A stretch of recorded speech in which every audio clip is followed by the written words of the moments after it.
Welcome to Lifestyle Solopreneur, the community for entrepreneurs who put lifestyle first. Join your host, Flavia Barris, as she interviews successful lifestyle solopreneurs and shares ideas to help you find the perfect balance between lifestyle, business, and self.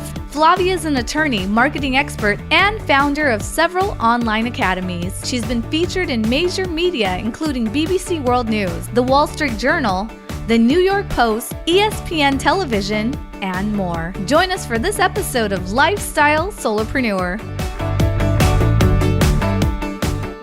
Hey, Lifestyle Solopreneurs. Today we get to speak with Victoria Johnson. She is the coach trainer for Heal Your Life Training. She's a popular podcast host for the Heal Your Life talk radio show and is also a counselor specializing in addiction recovery and personal transformation. She is passionate about helping people live happier, healthier, and more abundant lives. She wants to propel women forward to live the life of their dreams. She has an extensive background in business coaching and counseling and combines metaphysical teachings and psychological techniques in her work. Welcome to the show, Victoria. Thank you. It is so great to be here today. It is so great to have you. And I love the fact that, number one, you specialize in addiction recovery, because I'm someone who often talks about workaholism as being a type of addiction and one that's actually really hard to break away from for people with certain personalities. Now, I'm not a trained psychologist, therapist, psychoanalyst, none of the above. I'm not in the medical field at all. So I'm really just kind of giving my off-the-cuff observations as a layperson.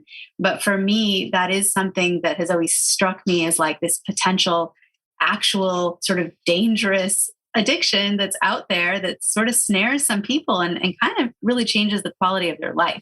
So I'd love to start today by kind of diving into how you see addiction related to sort of people's work and whether you believe in workaholism or not, and how that all kind of works together. What a great way to start this podcast. Absolutely, there is such thing as work addiction. And as an entrepreneur, it's really easy to fall into it because we do have to work outside of the norm of 9 to 5.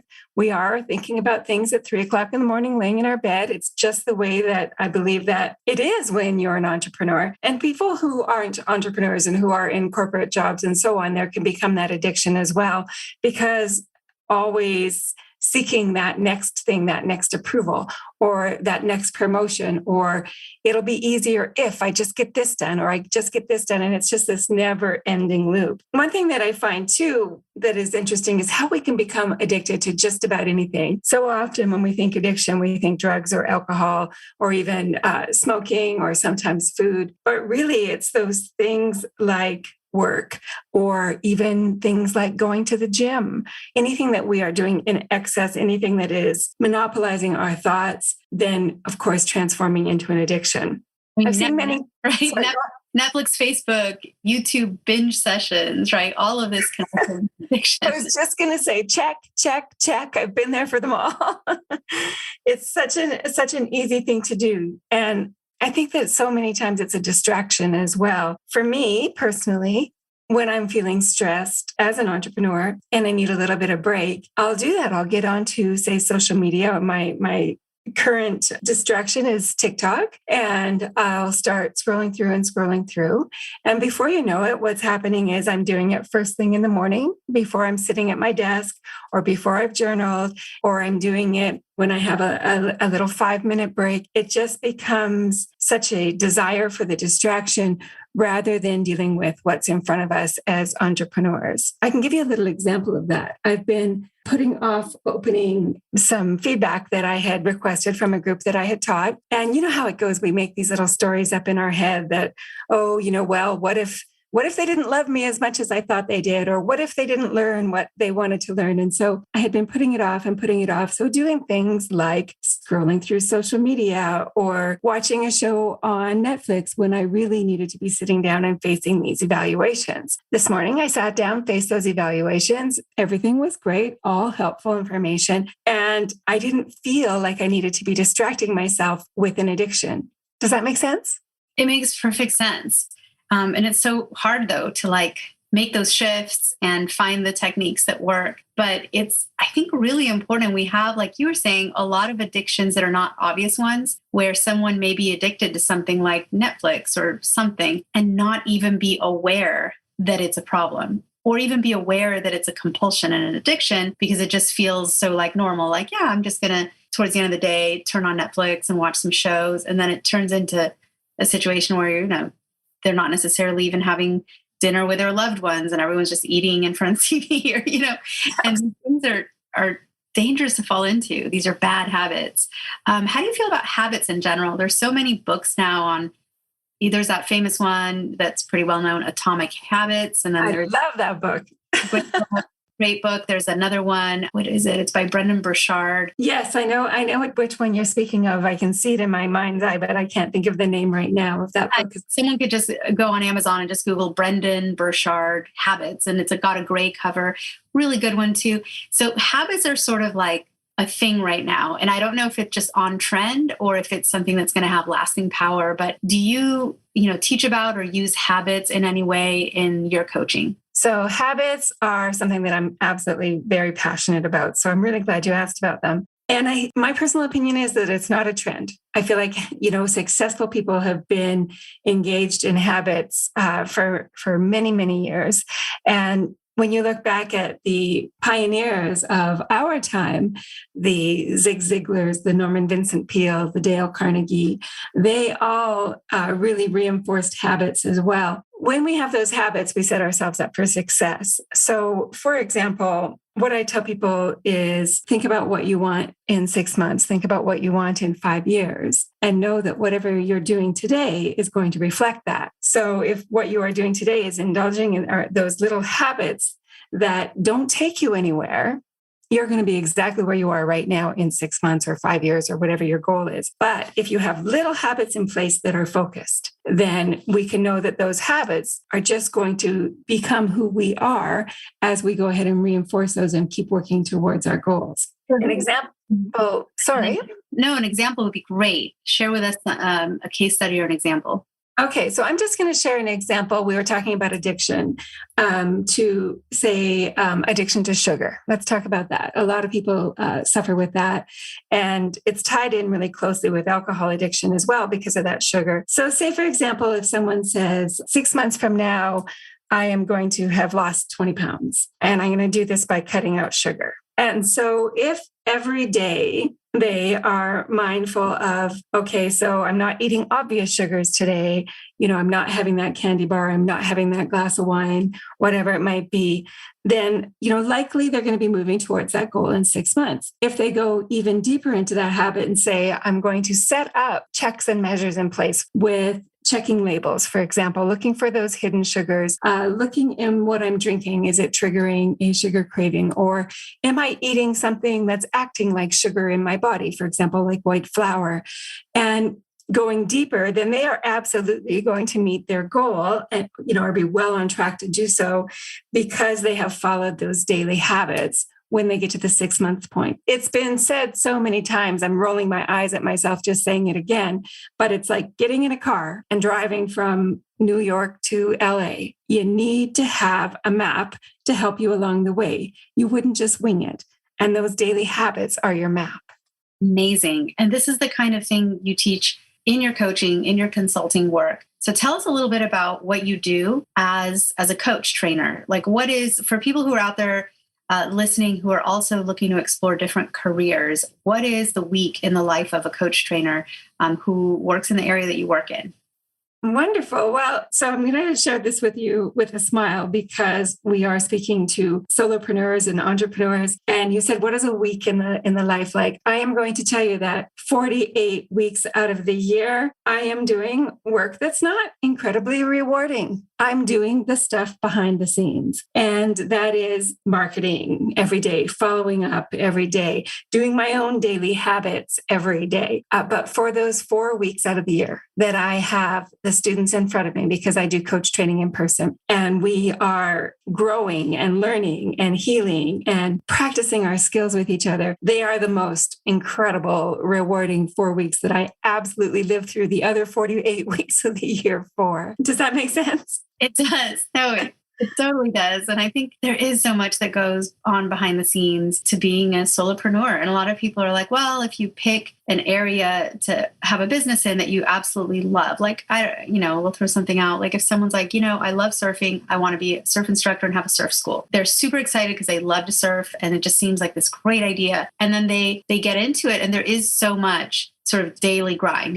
supervising what are you going to do? Are all the students registered? Hey, it's time to shop around for insurance, the less sexy stuff. Like, should we have a lawyer draft our waiver because this is dangerous and there's sharks in the water? All these little minutia that go into being a business owner. We can't let all of that drag us down because ultimately the surf instructor is out there doing the thing that is the love, right? The surfing, the being part of that community, interacting daily in that environment. But hey, the 48 weeks, I totally get it. I know what you're saying. So work-life balance. I love when we have a guest on who is really into like the brain and how it works and psychology. And our brains are very, very complicated, right? Our emotions play in, hormones, all of it kind of plays together and rules our life. How is work-life balance for you, for yourself, and also how you help others maintain it? Because I'm the first person to say work-life balance is never set it and forget it. It's like saying to somebody, how do you just stay in one spot as you're swimming in the ocean? Going back to our surfer friend, you don't. Like, you never just stay in one spot in the ocean. You're either swimming left or right or treading water, or it's very complicated. On a stormy day, it's going to be harder than, on a day where there's no waves. And it's this like constant work, to stay balanced, which sounds very opposite of what you imagine perfect balance is, which would seem like it's meditative and very zen. But perfect balance, I think, is actually the goal, but getting there requires a lot of adjustments, a lot of compromises. How do you see work-life balance? I'm really glad you used the term perfect balance, because here's what I think happens, myself included. I think we have this idea that there's people living out there who have this perfectly balanced life and everything, they practice their self-care perfectly. They do their work. When it's time to walk away and spend time with family, they do that. They eat properly. They exercise. They go to yoga and they meditate before they go to bed. And all of these other things that we think other people out there are doing. So in fact, we should be doing them. And if we're not doing them, then we're wrong. That's what I think that happens with us, that we get into that self-criticism place. And I'm going to tell you my personal experience, and that is that it doesn't look anything like perfectly balanced. However, I do remember to check in daily and say, what's going on right now? And one thing that I can give as a really good tip that has really helped me, and I think I actually got this from the Atomic Habits book that you mentioned earlier, which is time blocking. So making sure that I'm blocking time every day to take care of myself. Now, I'm in a situation where my children are grown and moved out. My husband is in a situation where he's not having to follow a schedule. So life is pretty easy for me that way when it comes to work-life balance. But for example, I block out 2 hours every morning for my habits that I've got put in place. Things like my journaling in the morning, my personal care, that type of thing. I make sure that I start every day with time for me. And that is something that I really encourage each of you to do, even if you have those little ones. If you can take 15, 20 minutes for yourself and just set up your day, that will really help with work-life balance. And we don't have to make it difficult. I think sometimes we think that if we're going to strive for this balance, we have to, again, do it perfectly. We have to, for example, I'm going to sit down and I'm going to write 5 pages in my journal every morning, or I'm going to get on the treadmill for an hour. We don't need to make it so difficult for ourselves. We can, in fact, say, I'm going to journal every morning. And I'll tell you, with my journaling every morning, some days what it says is, I don't feel like journaling this morning, so this is all I got. And I close the journal. And then also throughout the workday, one thing that I've found really helps me with balance is doing the things that I am not looking forward to doing first, getting those out of the way, as well as, and I think I learned this from, what's his name? The 5 a.m. guy, Robin. A Miracle Morning? Yes, which is those 45-minute blocks and then the 15 minutes to regroup. And again, doing that throughout the day, I find really helpful. I know I can sit and push through paperwork I need to push through, or callbacks or emails or whatever I need to do as an entrepreneur for those 45 minutes. The 15 minutes, I'm going to get up, I'm going to have a glass of water. I'm probably going to go stand out in the backyard for a couple of minutes. Or if I'm in the work office downtown, just get out of my atmosphere for a few minutes and then get back at it for 45 minutes. And I find that just cutting myself some slack, stopping the comparison that I've been doing with myself against what I think other people are doing in their little dream world that I've made up as a work-life balance, and just knowing that every day is going to look a little different, but every day I'm going to start the day taking care of me. I love the little dream world that you've made up. We all should make up our little dream worlds. I mean, what else is there, But our world we create daily, and we have so many more choices than we realize in what we do minute by minute, day to day. I often have to remind myself too, our life is more of a blank canvas than we realize. Some things that seem very immutable, like, oh, well, I live in this town and this is my life. I've seen people come to this epiphany and realization they can actually move. They can pick up and move cities and start a whole new life. It's almost like picking up, putting down a book and picking up a different book with different characters and settings. And you can live more than one life. You can have more than one story. And sometimes, especially if deep down you're just not enjoying your current story, change it. Don't let yourself get mired in it. It shouldn't be quicksand. Life should never be quicksand if you can help it. Well, and it also, like you said, allowing ourselves to change, knowing that it's okay to change.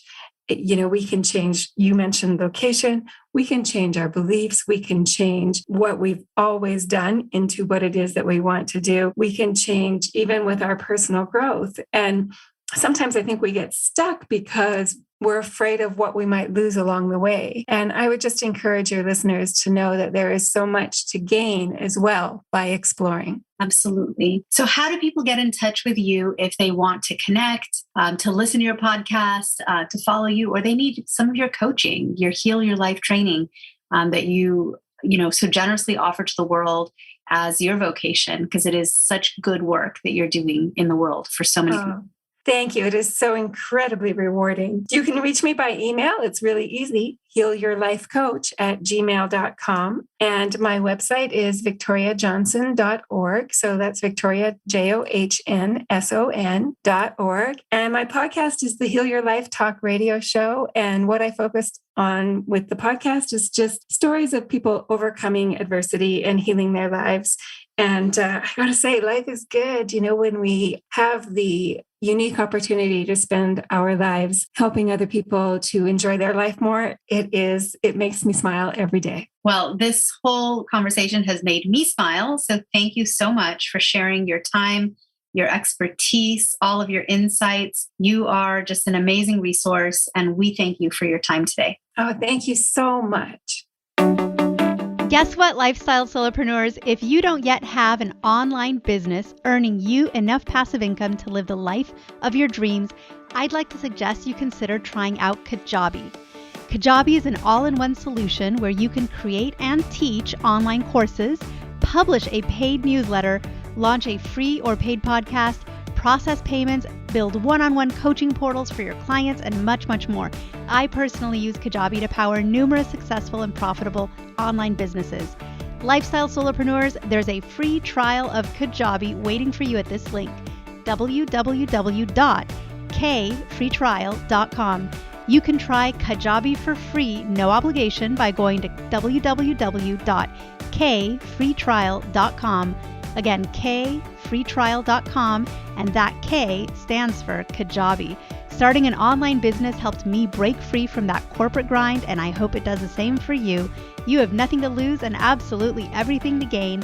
Thanks so much for tuning in today. Don't forget to subscribe to the show, and see you next time.